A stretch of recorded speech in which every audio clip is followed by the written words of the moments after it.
Bom, gente, vamos abrir a edição aqui desta quinta-feira no Faixa Livre, cumprimentando já do outro lado da tela a professora de Economia da Universidade Estadual do Sudoeste da Bahia, a UESB, e ex-candidata à presidência da República pelo Partido Comunista Brasileiro, membro do Comitê Central do PCB, Sofia Manzano.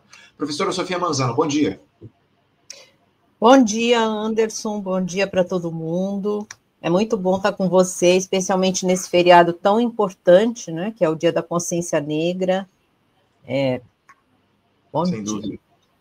Sem dúvida, é muito importante a gente fazer esse papo contigo, Sofia. Obrigado por novamente aceitar o nosso convite para dialogar sobre os temas importantes do Brasil e do mundo, mas especialmente analisando o que acontece aqui no nosso país nesse terceiro mandato do presidente Lula, que se encaminha aí para o final do seu terceiro ano, quase 2 anos e 11 meses de governo Lula, um governo cheio de contradições. Eu costumo dizer aqui justamente isso na abertura das nossas entrevistas, ressaltando sempre essas contradições do governo que parece que dá uma no prego, outra na ferradura. Avança em relação à consolidação de direitos dos trabalhadores, tem essa situação envolvendo a isenção do imposto de renda, a ampliação da tabela de isenção do imposto de renda para quem ganha até R$ 5.000, uma vitória do governo aprovada por unanimidade no Congresso Nacional, ao mesmo tempo que sofre derrotas e muitas vezes atende aos interesses do grande capital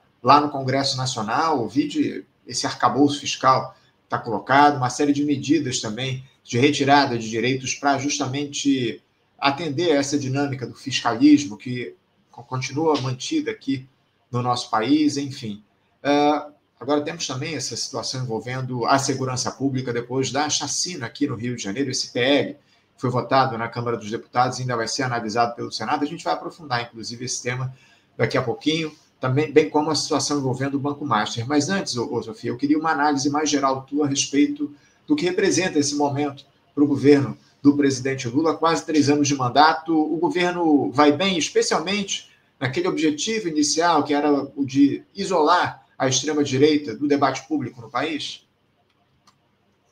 Bom, Anderson, nenhuma análise da conjuntura pode ser simplificada para a gente não cair em bizarrices, né, no cenário nacional. A primeira coisa que nós temos que dizer é o seguinte: primeiro que o governo não isolou a extrema-direita, porque a extrema-direita continua vivíssima, né, continua forte, continua uma ameaça real a tomada do governo no próximo mandato, e já ela está em diversos estados, ela tem se articulado nacionalmente, então não é verdade que o governo Lula tenha isolado. Por outro lado, nós não podemos deixar de ressaltar que o fato de ser o governo Lula, esse governo que junta alhos e bugalhos, né, inclusive tinha até outro dia pessoas compondo esse governo que estavam extremamente vinculados à extrema-direita, nós não podemos deixar de reconhecer que a lógica do menos pior é válida também, porque se nós observarmos o que acontece na Argentina, o que acontece no Peru, em outros países da América Latina, ou mesmo do mundo, né, na Europa, governos de extrema-direita radicalizando a barbárie, nós não podemos achar que o governo Lula é a mesma coisa, né? Muito pelo contrário. Agora, falta muito, né, para se consolidar uma postura por parte do governo de real enfrentamento à extrema-direita e a implantação de uma situação bastante mais drástica para o nosso país em termos não só de direitos da classe trabalhadora, da população em geral, mas da própria normalidade democrática, né? Falta muito para se consolidar essa posição, né, interna no país de uma perspectiva política que realmente represente um enfrentamento à extrema-direita no Brasil. É isso. Falta muito para a gente conseguir fazer o enfrentamento de fato à extrema-direita. O problema é que essa grande aliança construída pelo Lula tinha justamente esse objetivo, tentar isolar a extrema-direita, mas, lamentavelmente, a gente vê o bolsonarismo aí e outros setores dessa turma extremista muito forte no nosso país. Veja esse episódio que a gente teve ontem com o deputado estadual Renato Freitas, lá no Paraná, onde ele acabou se envolvendo numa briga diante de uma provocação de um militante de extrema-direita. Um negócio inacreditável. Enfim, a gente vai tentar, eu até tentei conversar com o Renato no programa de hoje, mas não foi possível, enfim. Obviamente, ele até divulgou uma nota ontem, a assessoria dele, publicou um vídeo em relação a essas ameaças e essas provocações da extrema-direita. Quero deixar aqui registrada a nossa solidariedade ao deputado Renato Freitas, um importante quadro na luta política aqui no nosso país, que sofre com o racismo estrutural que está colocado. Foi um episódio lamentável, só para registrar aqui, para não deixar passar em branco, e nossa solidariedade ao Renato. Agora, Sofia, claro, eu queria avançar falando um pouco sobre essa situação que surgiu aí no dia de anteontem, na verdade, esse caso lá do Banco Master, né? Essa fraude absurda que a gente viu envolvendo agentes políticos, ligações, inclusive, com figuras do Centrão, presidente do União Brasil, Antônio Rueda, o Ciro Nogueira, presidente do PP, também senador, era outro amigo desse Daniel Vorcaro, o dono do Banco Master, que foi preso quando tentava fugir do país num jatinho, num voo fretado por ele. Fraudes absurdas, envolvendo, inclusive, o BRB, o Banco de Brasília, que financiou as ações fraudulentas desse cidadão de acordo com as investigações da Polícia Federal. Enfim, um negócio que mostra exatamente como funciona o sistema financeiro aqui no nosso país. Eu queria uma análise tua a respeito desse episódio, como é que o PCB avalia essa situação envolvendo fraude no Banco Master, enfim. Bom, primeiro que a gente tem que lembrar que esse tipo de fraude, né, no sistema financeiro não é uma exclusividade brasileira. Para quem se lembra do ocorrido, da chamada crise de 2008, ela já representava, né, a criação desses mecanismos financeiros que buscam carrear, né, sugar recursos que são recursos reais, muitas vezes da população, como fundos de pensão, como poupança das pessoas, para instrumentos financeiros que depois se mostram bastante duvidosos, fraudulentos, criados artificialmente. Mas essa é a própria lógica, né, dessa esfera da acumulação capitalista que o Marx, que está aqui atrás, chamou de capital fictício. Ele é fictício, mas ele é real. O que ocorre agora com o Banco Master e a ação da Polícia Federal no sentido de prender o presidente, de confiscar os bens, etc., diz muito mais respeito ao quanto o Banco Master afeta as outras instituições bancárias e financeiras do nosso país do que a fraude em si. E isso é importante dizer aqui. Quando um grande capitalista, ou mesmo que não seja o maior de todos, mas um capitalista importante, especialmente no sistema financeiro, porque o sistema financeiro, Anderson, ele é muito interligado. As instituições financeiras, elas são muito interligadas. Então, o que afeta uma instituição financeira se propaga de forma muito rápida para outras instituições. Essa é uma característica deste setor da atividade econômica. Eu costumo dizer, quando eu estou dando aula para os alunos, que é o seguinte: se você tem num bairro ou numa cidade vários supermercados, se um supermercado falir, o que os donos dos outros supermercados vão achar dessa situação? Eles vão achar ótimo, porque é um concorrente a menos. Isso não ocorre no sistema financeiro. Se um banco expressivo falir, os outros bancos, claro, em termos de concorrência é interessante, mas eles vão ficar muito preocupados. Por quê? Porque os outros bancos têm títulos, têm operações interbancárias, tem um conjunto de mecanismos que interligam o sistema financeiro como um todo. Eu estou dizendo isso para dizer que a ação atual da Polícia Federal, ela foi importante, eu acho que é significativa que a Polícia Federal tenha olhado para questões do avanço da criminalidade em nosso país, em todas as esferas, inclusive na Faria Lima, mas, no caso do Banco Master, essa ação só agora diz respeito a muito mais a possibilidade de contaminação do problema do Banco Master com outras instituições financeiras do que com a fraude em si. Por que eu estou dizendo isso? Porque o conhecimento da fraude já era bastante antigo. Desde 2023, 2024, já se sabia no sistema financeiro, inclusive em várias instituições, que este banco estava operando de forma fraudulenta. Tentou-se, por exemplo, desde o governo Bolsonaro, que a Caixa Econômica Federal aportasse recurso nesse banco. E aí, sim, os sistemas de checagem da Caixa impediram que essas operações fossem feitas. O que este sujeito e outros, evidentemente, na esfera política, como o governador do Distrito Federal, como o governador Cláudio Castro e outros, né, e Tarcísio, quer dizer, o que a extrema-direita fez?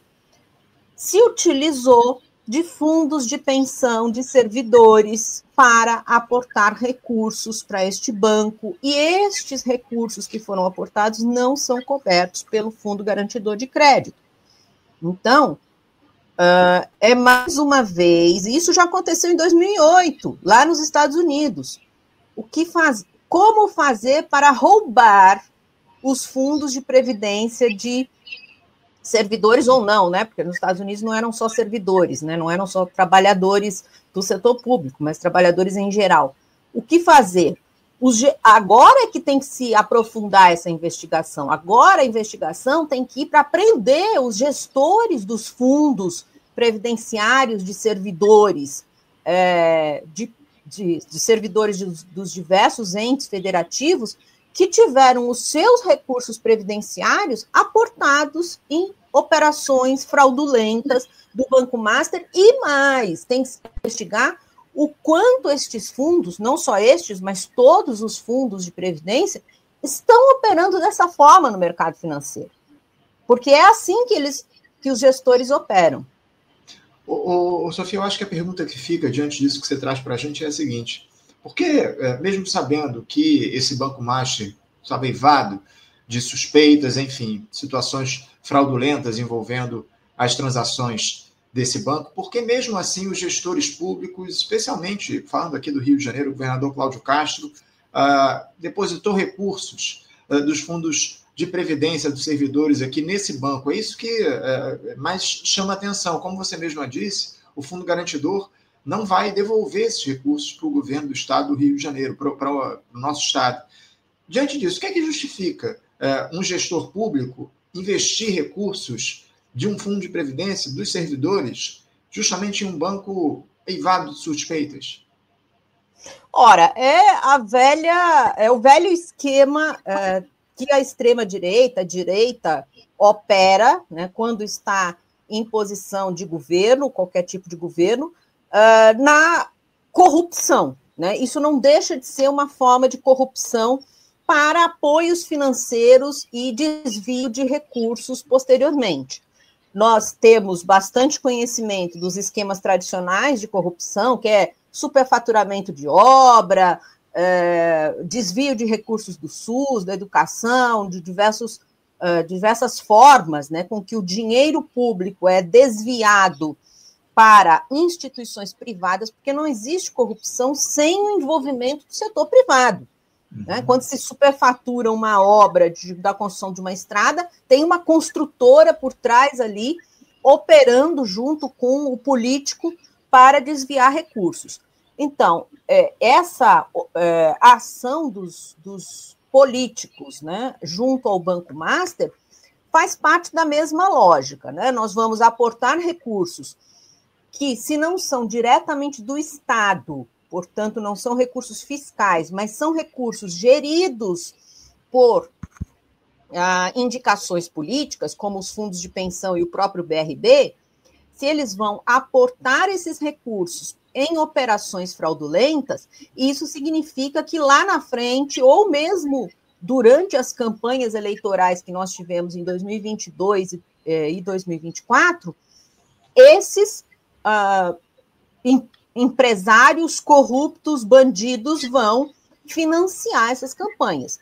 E no caso do presidente do Banco Master, é óbvio que esta era a operação a ser desencadeada, porque ele é um sujeito vinculado à extrema-direita, com um comportamento midiático, né, de ser influencer aí, ao contrário de outros banqueiros, que são bastante calados, né, no seu comportamento pessoal. Esse era bastante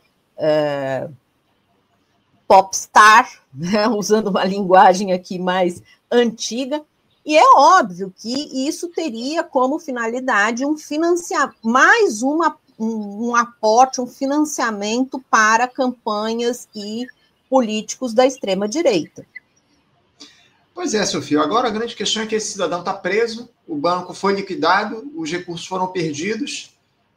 Que tipo de retorno esses agentes políticos vão ter diante de uma situação como essa? Cláudio Castro, que deve se candidatar ao Senado, a gente tem recursos envolvidos aí de outros estados do país, enfim, o que é que esses agentes políticos vão ganhar a partir de um cenário como esse, onde o dinheiro foi perdido, o banco foi liquidado, o dono do banco está preso?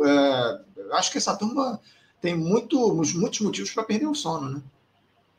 Olha, eu não acredito muito não, porque enquanto as investigações ficarem apenas na órbita do próprio banco, que é importante que elas tenham, ou seja, prender as pessoas envolvidas no banco, mas enquanto essas operações não chegarem lá nos indicados políticos, por exemplo, dos fundos de pensão dos servidores, em quem indicou esses fundos, como estas ligações cheguem até Cláudio Castro, ou até o Ibanez, ou Tarcísio, ou outros políticos da extrema-direita, muito dificilmente eles serão atingidos em suas viabilidades eleitorais.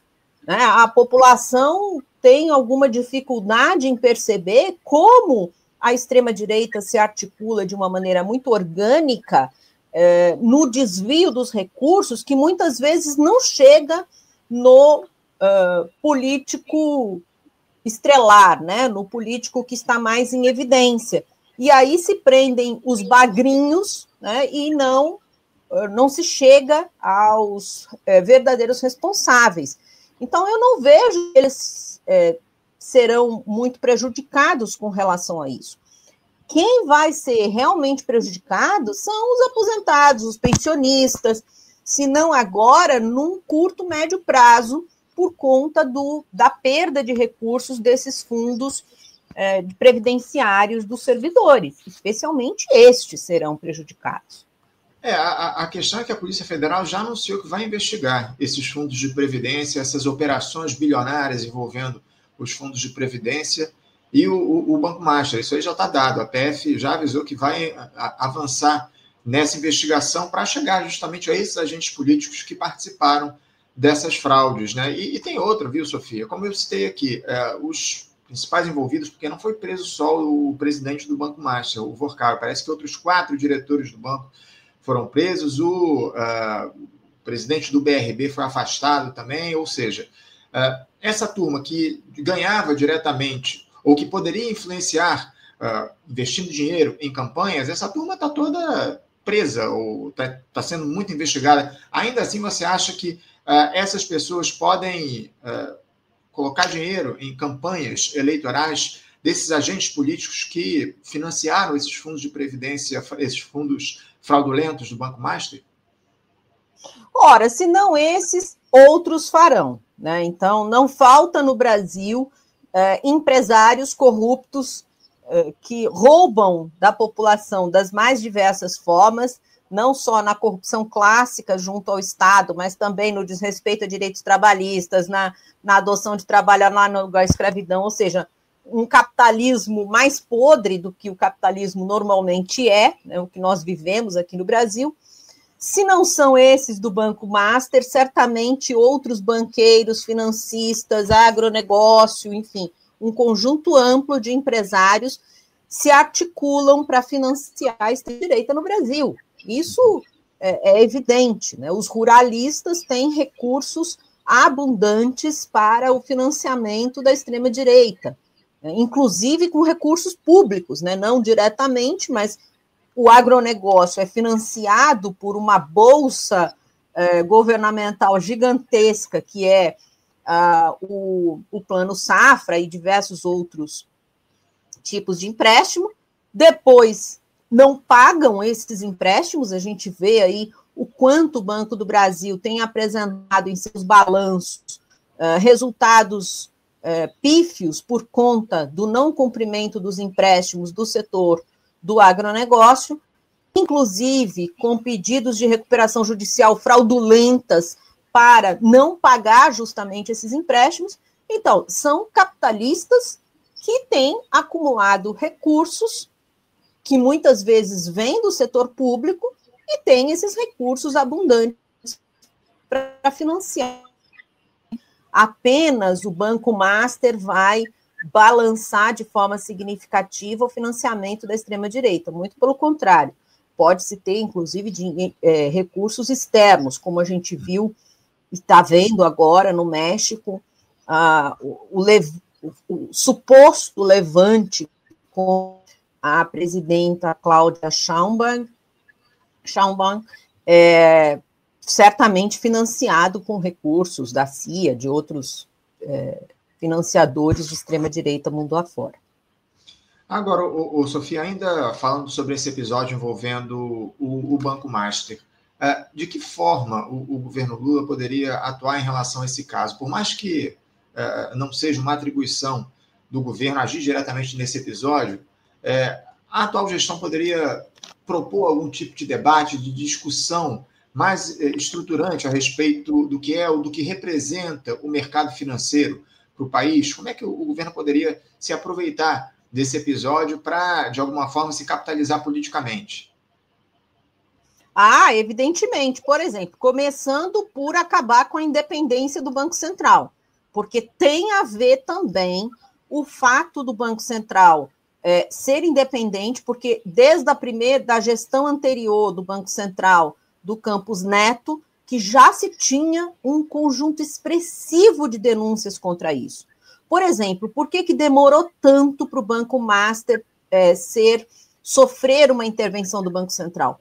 Porque, enquanto os outros bancos privados não queriam mais redescontar títulos do Banco Master, o Banco Central operou nas operações de redesconto para dar liquidez ao Banco Master.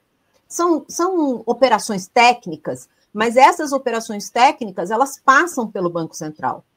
E o Banco Central, ainda na gestão de Campos Neto, operou para encobrir, de certa forma, as operações fraudulentas que já se expressavam na falta de liquidez do Banco Master. Isso há bastante tempo. Então, uma medida, primeira, imediata, que não seria nenhuma medida revolucionária, revogar ou mudar a relação de independência do Banco Central com relação a um controle mais público das suas operações. Público no sentido de ser estatal, de ter mais transparência e ter uma ação política mais dedicada do Banco Central. Avançando com relação a isso, um endurecimento na criação de bancos privados no Brasil. Nós somos favoráveis a que o setor bancário seja estatizado, que tenha um controle público dessa estatização, um controle dos trabalhadores, um controle da população brasileira sobre as operações bancárias, não só para impedir fraudes que são, na verdade, a utilização da riqueza da parte da população que coloca essa riqueza em fundos de previdência, em poupança e coisas desse tipo, mas também para que o setor bancário seja um setor que possa ser gerido politicamente, no sentido de impulsionar, por exemplo, investimentos produtivos, infraestrutura, e não apenas a especulação. Então, é um momento muito interessante para um governo que, se realmente estivesse comprometido com um projeto de desenvolvimento para o país, com os interesses da grande maioria da população brasileira, especialmente a classe trabalhadora. Esse momento da crise do Banco Master é um momento muito interessante para um governo comprometido com estas pautas intervir no sistema financeiro, abolindo a independência do Banco Central e operando no sentido de estatização de setores importantes do sistema financeiro para ser um instrumento realmente dedicado ao financiamento do desenvolvimento econômico brasileiro. É um momento importante da nossa história que o governo, de fato, poderia aproveitar para questionar a independência do Banco Central.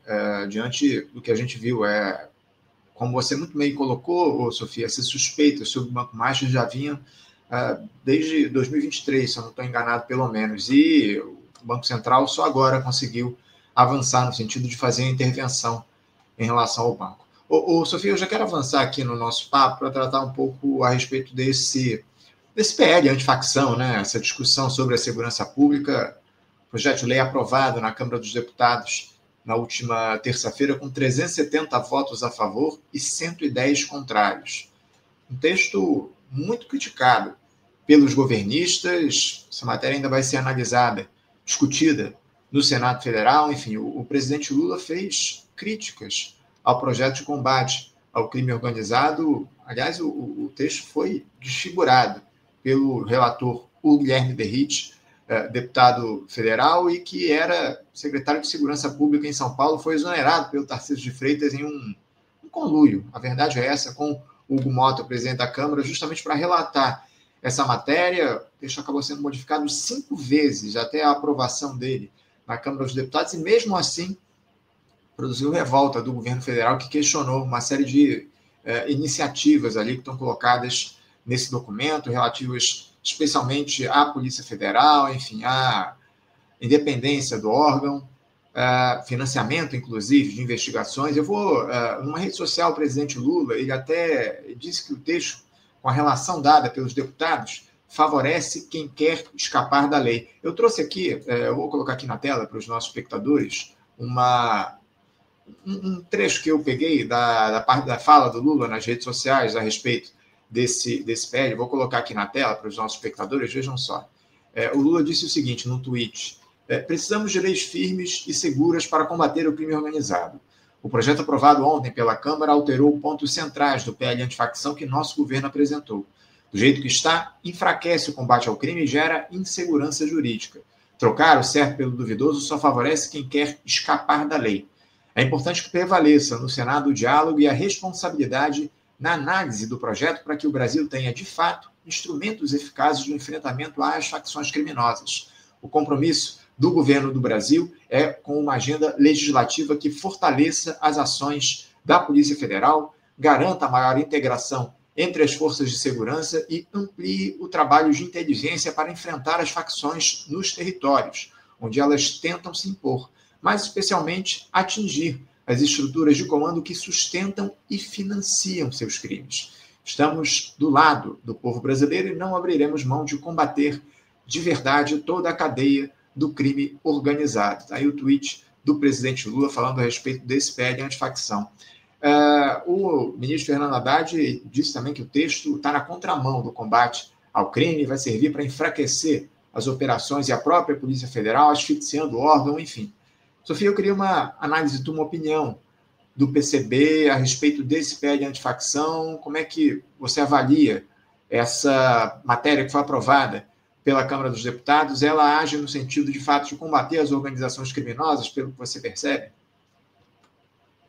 Bom, Anderson, eu não sou especialista, né, em segurança pública, mas é óbvio que o texto aprovado na Câmara de Deputados, ela favorece o crime, ela favorece muito mais o crime do que a legislação atualmente em vigor, justamente nisso que você colocou, quer dizer, ela enfraquece a Polícia Federal. Eles queriam, inclusive, enfraquecer mais ainda do que isso, né? Proibir a Polícia Federal, por exemplo, de investigar nos estados sem autorização dos governos dos estados. Então, não é mais uma polícia, porque a Polícia Federal só pode investigar dentro do Brasil, e o Brasil é composto por estados. Agora, se ela não tem o poder de investigar nos estados, vai investigar onde, né? Enfim, é óbvio que a extrema-direita no Brasil, ela tem uma relação bastante intrínseca, né, interligada com diversos setores do crime no país, né? Acabamos de falar do Banco Master com essas operações criminosas do banco vinculadas a políticos da extrema-direita. Nós sabemos, por exemplo, que diversos deputados, vereadores e até prefeitos, para não dizer governadores, que são financiados e que vêm desses chamados territórios comandados por milícias e pelo crime organizado em geral. Portanto, é do interesse, né, desses deputados que estão vinculados a estas organizações criminosas enfraquecer o combate a estas organizações criminosas. No entanto, Anderson, eu acho que a gente tem que fazer uma análise um pouco mais profunda pelo seguinte, nós tivemos, o governo Lula, ele vinha crescendo em popularidade nas medidas em que estava tomando e que a extrema-direita não tinha mais como dominar a narrativa, né, política do país, desde do tarifaço do Trump para cá. O massacre no Rio de Janeiro, no meu entender, ele foi operado no sentido de tentar colocar a extrema-direita de novo no posto de comando da narrativa do país e desviar o foco das questões econômicas, da questão da gestão da chamada soberania nacional, para uma das questões que mais afetam a população, que é a segurança pública. O massacre no Rio de Janeiro, que tirou a vida de um conjunto expressivo de filhos e filhas, né, e deixou mães e parentes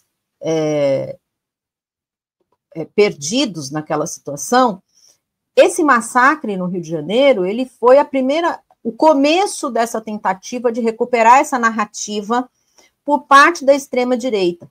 E o governo Lula, ao invés de enfrentar do ponto de vista progressista e do ponto de vista emancipatório a questão da violência e da segurança pública, ele está cada vez mais assumindo uma postura de compactuar com a ideia de que segurança pública e combate à criminalidade se opera de forma violenta, endurecendo pena, matando pessoas, armando ainda mais as forças de segurança pública.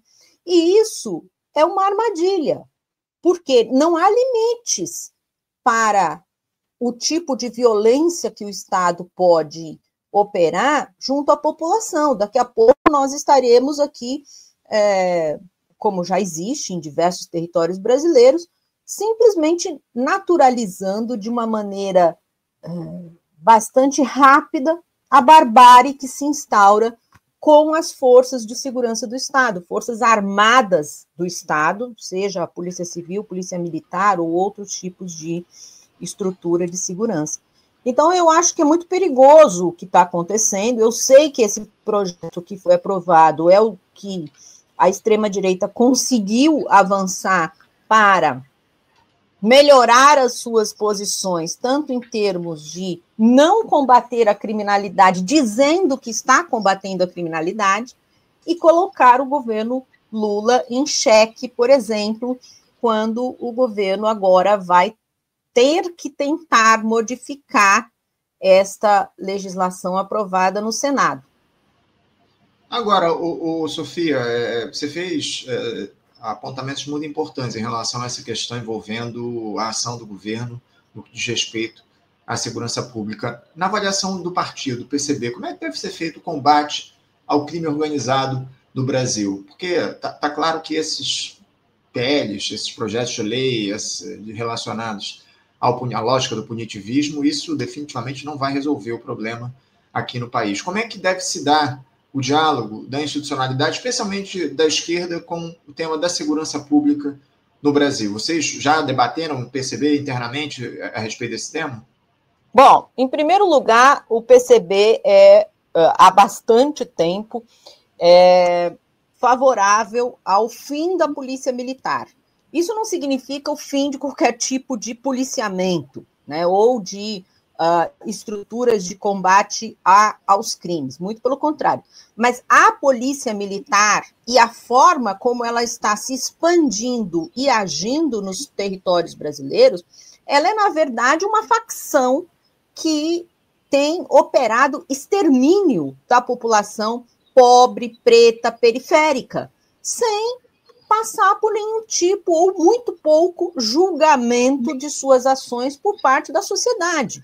Então, a primeira questão que nós colocamos é que nós temos que acabar com a polícia militar, que é um resquício da ditadura militar. Pouquíssimos países no mundo têm um policiamento, né, um setor de segurança pública militarizado e que, como é no caso brasileiro, pouquíssimo julgado pela sociedade ou mesmo pela justiça a partir das suas ações criminosas, porque hoje o que a gente tem visto é a polícia militar entrar nos territórios ou mesmo em qualquer parte quando a gente fala território, né, até parece que são bolsões excluídos, né, do espaço geográfico em que vivemos. Mas a polícia militar e alguns ou muitos policiais militares agem de forma impune, cometendo crimes. Então, essa é a primeira medida.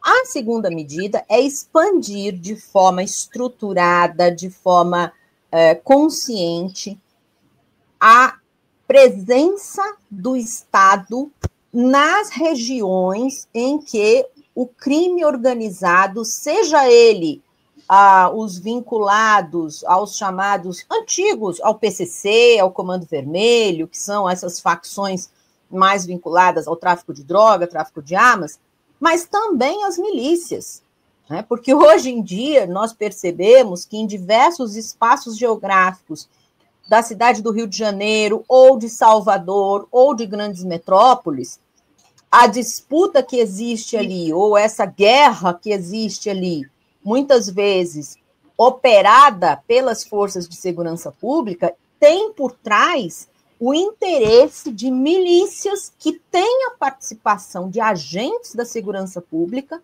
o comando, muitas vezes, de agentes da segurança pública, querendo ocupar os espaços em que o Estado não está presente. Então, em diversos espaços geográficos da cidade do Rio de Janeiro e agora em outras grandes capitais brasileiras, estas milícias que não estão vinculadas ao Comando Vermelho e ao PCC, mas são organizações criminosas, elas estão ali expulsando o Estado e ocupando este espaço. O que eu quero dizer com expulsando o Estado?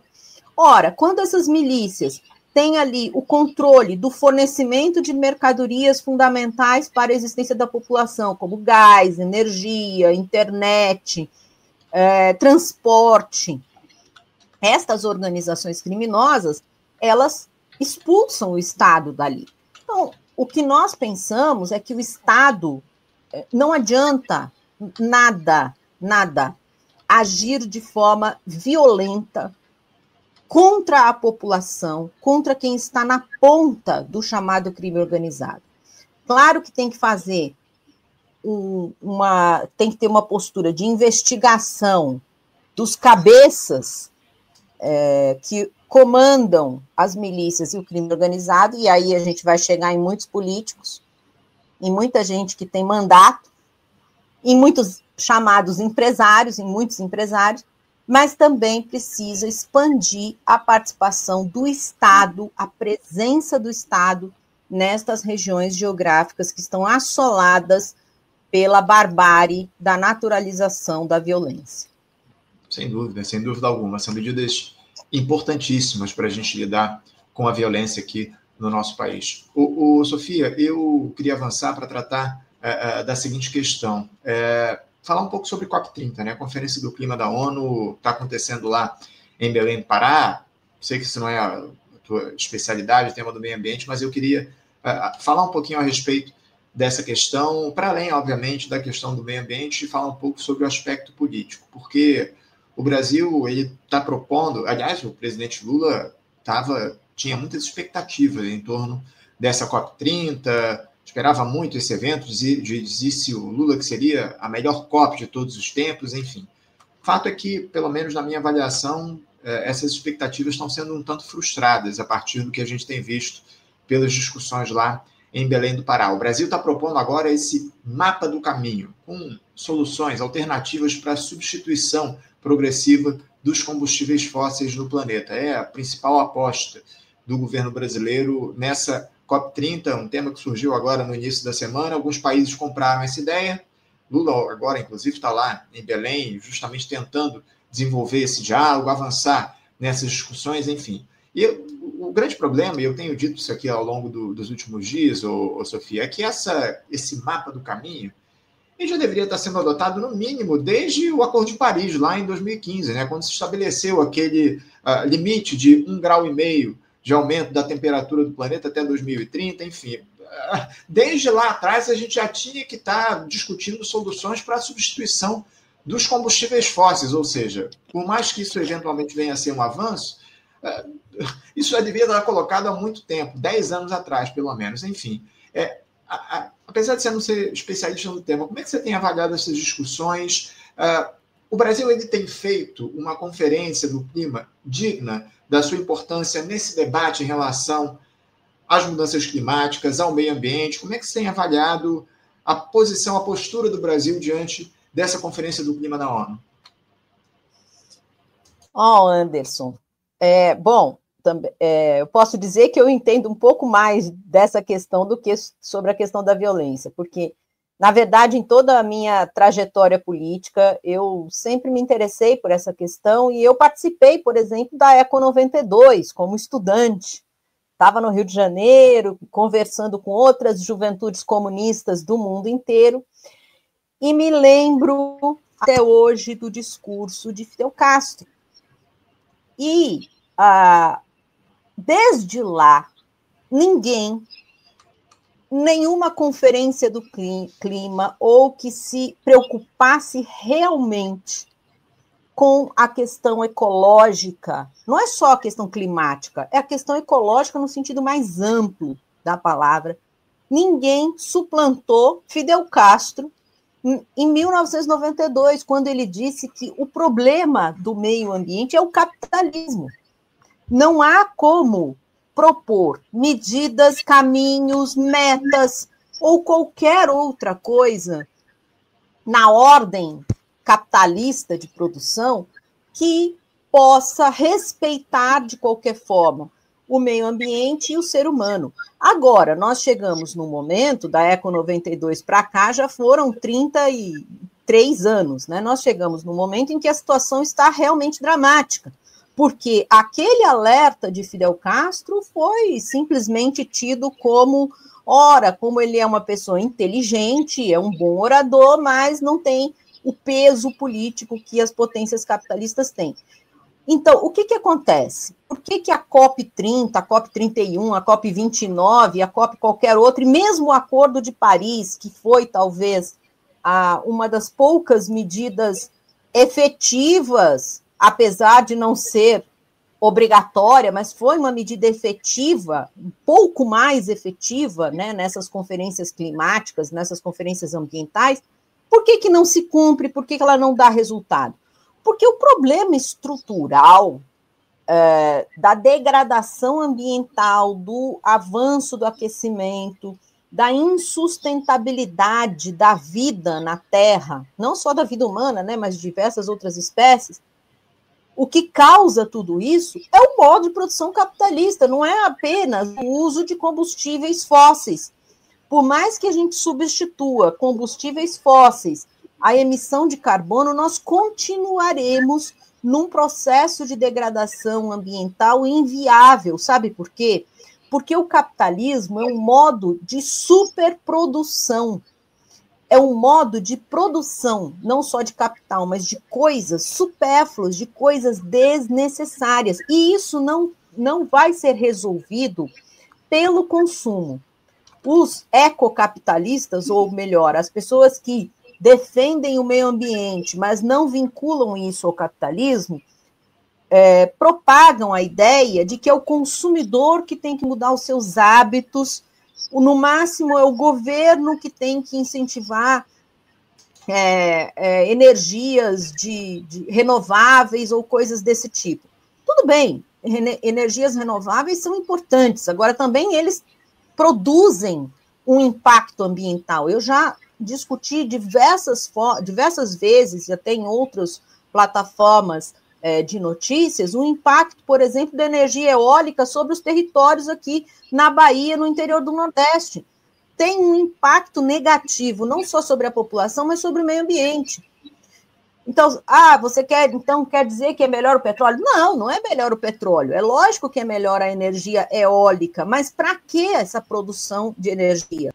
Para a gente produzir mais coisas inúteis, para a gente produzir obsolescência programada? Vocês estão me entendendo?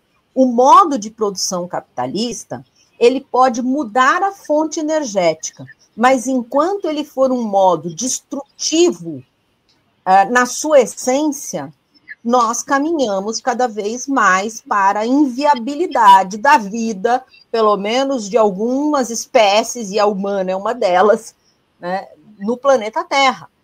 Portanto, a COP30, ela tem muito pouco, o legado é muito pouco. Como festa, né, como uma grande festa, os povos foram lá e expressaram todas as suas preocupações, demarcaram terras ontem, né, 10 demarcações de terra, isso é importantíssimo, deviam ter demarcado antes da COP30, deviam ter demarcado muitos mais territórios indígenas e quilombolas e não precisar dessa grande festa para ter essa responsabilidade com os povos originários, com os povos tradicionais que ocupam esse território.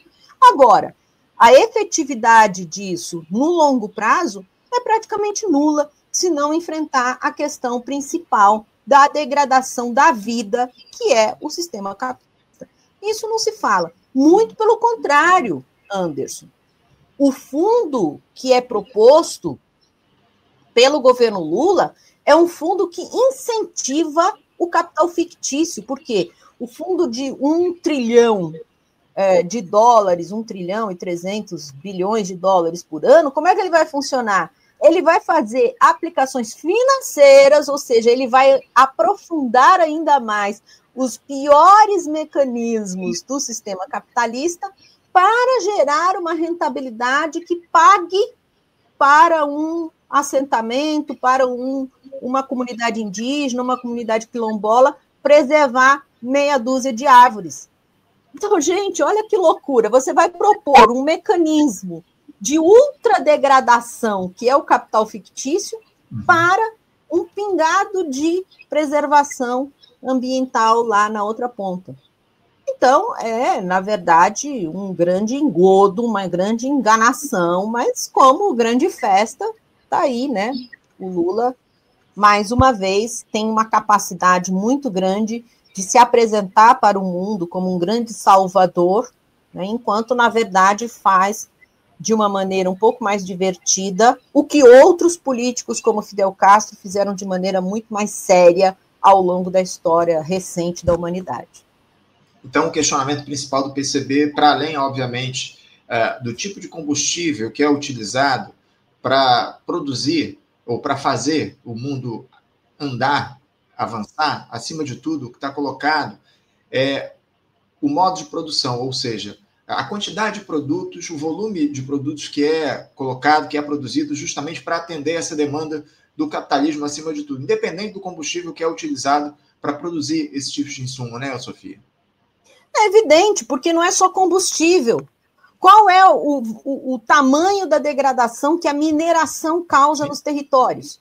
Qual é o tamanho da degradação que o agronegócio causa nos territórios? Quer dizer, reduzir a questão ambiental ao combustível é uma redução muito pequena. Quer dizer, é um escopo muito pequeno da questão ambiental. O que nós temos que discutir, se a gente quiser realmente enfrentar a questão ambiental, é como nós estamos reproduzindo a nossa vida cotidiana utilizando os recursos naturais em geral. E como nós vamos planejar a reprodução de 8 bilhões de habitantes humanos na Terra de forma digna, de forma adequada, com os recursos naturais que a Terra pode nos oferecer. Ora, a humanidade já produziu conhecimento para adequar essas duas questões, ou seja, a reprodução digna da humanidade com um respeito à sustentabilidade ecológica, sustentabilidade natural. Nós já produzimos conhecimento para isso. O que impede que esse conhecimento seja aplicado é a dominância da necessidade da acumulação de capital. E para essa acumulação de capital, tem que se produzir muito mais coisas do que a humanidade necessita, mesmo que essa produção seja supérflua, tenha a obsolescência programada. Vejam o quanto a gente tem que jogar de lixo, quanto lixo nós produzimos diariamente na nossa casa. E não é porque a pessoa recicla ou não que esse problema vai ser resolvido. O problema não é a reciclagem, o problema é a produção desse tipo de lixo. E lixo de todas as formas, inclusive lixos simbólicos, né? Sem dúvida. Sofia, para a gente fechar aqui o nosso papo, eu não posso deixar de tratar contigo do tema das eleições, né? A gente está na véspera de ano eleitoral, um ano fundamental para o país, ano de eleições presidenciais, ameaça dessa extrema-direita voltar ao poder, seja aí pela figura do Tarcísio de Freitas ou por um outro candidato que esse campo lança, enfim. Fato é que a gente está em meio a essas discussões, a verdade é que as eleições já começaram, né? A campanha já está a todo vapor, como você mesmo muito bem colocou ao longo desse papo aqui que a gente bateu, essa chacina aqui no Rio de Janeiro está diretamente relacionada à lógica eleitoral no país no ano que vem. Eu queria que você falasse um pouco como é que a esquerda ela deve se posicionar para esse ano eleitoral. E provavelmente esse é o nosso último papo desse ano de 2025. Então, eu já queria avançar justamente nesse sentido. Como é que vocês do PCB avaliam que devem ser os objetivos do nosso campo, do campo da esquerda, para o próximo ano, para o ano de eleições presidenciais, Sofia? Bom, primeiro eu acho que é importantíssima a esquerda para essa eleição, é um espaço de disputa de conteúdos políticos muito importantes, mesmo com a pouca viabilidade eleitoral dos mais variados candidatas que a esquerda pode apresentar, mas eu acho que é importantíssimo ocupar esse espaço. Nós somos totalmente contrários à ideia da polarização bipartidária que vem do modelo estadunidense, mas também inglês, né, de reduzir o debate eleitoral a apenas o ruim e o menos pior, né, como em diversas outras chamadas democracias. Nós precisamos ocupar esse espaço. E esse espaço ele tem que ser ocupado em 2 níveis de debate. Um primeiro debate estratégico, né, que é de enfrentamento das questões de fundo que a extrema-direita tem ganhado espaço na luta ideológica na sociedade, que é de resgatar a necessidade de superação do capitalismo. E por que eu digo isso? Porque o capitalismo hoje, ele vive um dos seus piores momentos de barbárie piores momentos em termos da população trabalhadora, né, de impacto sobre a população. No entanto, para enfrentar esta situação, a extrema-direita, ela se utiliza de propostas imediatas que aprofundam ainda mais essa barbárie, como essa questão da segurança pública, como em diversos outros posicionamentos. Basta ver o que o Milei faz na Argentina. Ele aprofunda a miséria e a barbárie na Argentina com um discurso que vai resolver o problema. Então, a esquerda precisa enfrentar o debate político neste plano estratégico, que é de dizer que, para resolver de fato, ou pelo menos começar a resolver os problemas da população brasileira, tem que se pensar numa alternativa ao capitalismo e não apenas em aprofundar as misérias do capitalismo. E no plano tático, enfrentar diversos aspectos da vida imediata da classe trabalhadora, no sentido de propor medidas de luta imediata, como redução da jornada de trabalho para 30 horas sem redução salarial, como expansão do gasto público, no uso dos recursos públicos para gastos realmente públicos vinculados à população, coisas, por exemplo, que o governo petista, o governo Lula não enfrenta. Não enfrenta e nunca enfrentou. A questão fiscal, desde o primeiro governo Lula, sempre foi uma questão neoliberal, enfrentada com ajuste fiscal, com superávit, ou seja, uso de recursos públicos para pagamento de juros e não para atendimento das necessidades da classe trabalhadora. É isso. Sofia Manzano, eu quero agradecer a sua presença aqui com a gente mais uma vez no Faixa Livre. Obrigado por você bater esse papo conosco. Importante fazer esse diálogo com o PCB aqui no Faixa Livre. Não sei se a gente ainda volta a se falar esse ano. A gente vai ter debates especiais ao longo de 2025, ao longo do mês de dezembro. Enfim, eu estou produzindo ainda esses debates, mas, de toda forma, obrigado pela sua presença. Um bom dia, uma boa quinta-feira para você, um bom feriado e até a próxima. Eu que agradeço, um grande abraço, Foi muito bom conversar com vocês aqui. Se a gente não se vê esse ano, que o ano que vem seja um ano muito forte, de muitas lutas para a gente. Obrigada. Sempre. Grande abraço. Grande ano novo para nós. Até a próxima. Conversamos aqui com Sofia Manzano. Sofia Manzano é professora de Economia na Universidade Estadual do Sudoeste da Bahia, a UESB, e ex-candidata à presidência da República pelo Partido Comunista Brasileiro, também membro do Comitê Central do PCB,